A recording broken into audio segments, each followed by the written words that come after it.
what should we be preparing for on our first night anyway? So it's so interesting, because what we are still seeing in the Muslim community is that most parents are raising their children with this narrative, perhaps, of, we don't talk about sex in this house. Sex is bad, sex is shameful, and don't have sex until you're married. And then there is, at the same time, this expectation that when you are married, you're expected to have lots of sex, or, you know, if you're a girl, you're kind of expected to give sex to your husband, as if sex is something to give. But that's still the narrative. And so I find it really interesting when you ponder upon that, you know, you're not meant to talk about sex, you're not meant to learn about sex. And then when you're married, you're meant to know everything. To know everything, Exactly. right? You're meant to drop everything and have sex immediately on that wedding night. And so a lot of those questions were, is intimacy expected? In short, the answer is yes, is expected, but really that isn't the right question. The question should be, Islamically, what does it say about, are we kind of meant to have sex on that first night? And the answer is no, you don't have to have sex on that first night, on the actual night of your wedding. You can if you want to, and if you feel mentally and physically ready. Again, that will come from having the right education beforehand. But if you are newly married and you kind of perhaps got to know your spouse in that kind of traditional way, you probably won't feel mentally and physically ready on that actual night. You might want to continue getting to know your new spouse before you feel mentally and physically ready to have first time sex with him or her.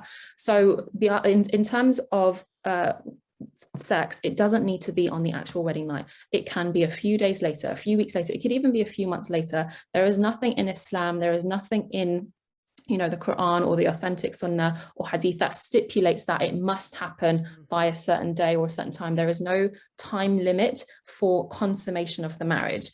The marriage is still valid, and it really is very dependent on the couple. So some couples might be ready immediately and some will need more time, and none of the, like, there is no right or wrong there. It really is, if you stop and think about, the act of sex is a two-way thing.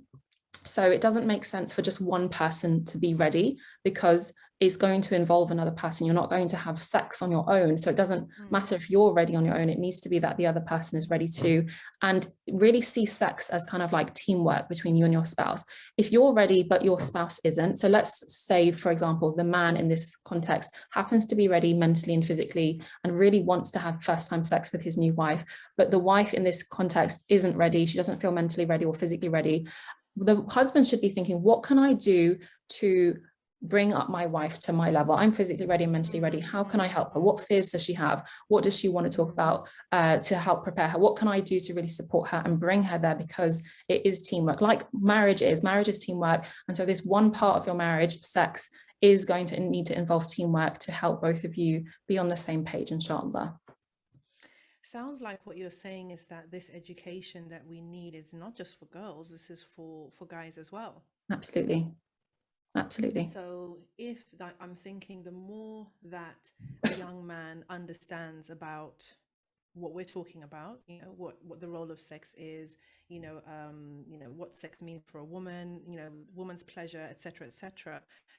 I'm wondering whether that will equip him to even have this conversation, because I'm just imagining a scenario where a boy doesn't know anything about what we're talking about and his wife is scared.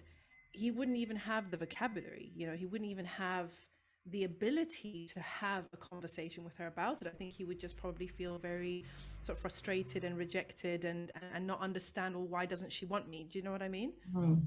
Yeah, absolutely. And this comes again from education. I feel like when you asked me what do girls need to know, I forgot to say that really girls need to educate themselves about their bodies and about sex and about the desire for sex and how to manage their desire for sex. If, you know, they've made the decision that I want to follow Allah's prescription for sex and I want to wait until I'm married to have sex for the first time, how do I manage my natural desire for sex that I may have before I'm married? How do I manage that in a healthy, halal way? That also applies to boys as well and to men as well, that they need to educate themselves about their own bodies. They need to educate themselves about how to manage their desire for sex before they're married. And they also need to educate themselves about the experience of the opposite sex of their future wife. So you don't just need to learn about things from the lens of your own gender. You can also learn about things from the opposite gender too.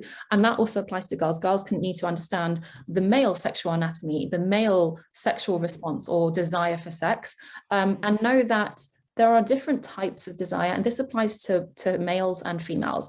The two main types of desire, they're known as spontaneous desire and responsive desire. Most people are familiar with spontaneous desire. They may not know it has that term, but I'll briefly explain what it is. Spontaneous desire typically happens when you have that kind of feeling of initial attraction, perhaps towards someone, or maybe something you see, an image you see, and you feel a desire. You maybe feel a physical response within your body, and you know that you are perhaps sexually turned on or sexually aroused, and you desire to be intimate sexually with someone. That is spontaneous desire. It kind of happens immediately, spontaneously. The other type of desire is known as responsive desire, where it's very dependent on the context a person is in. Both types of desire, spontaneous and responsive, can apply to men and women.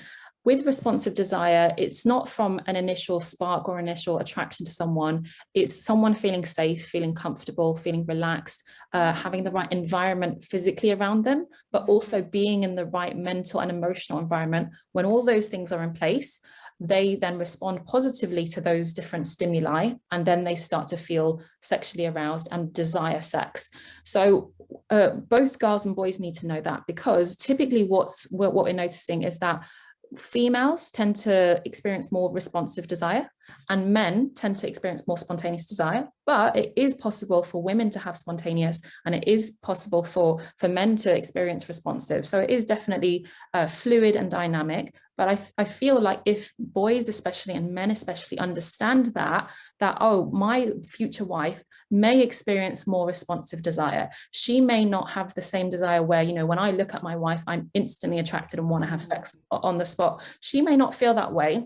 And if she does experience more responsive desire, what can I do as the husband to give her the right stimuli, the right environment physically, the right environment mentally and emotionally, to help her become sexually turned on?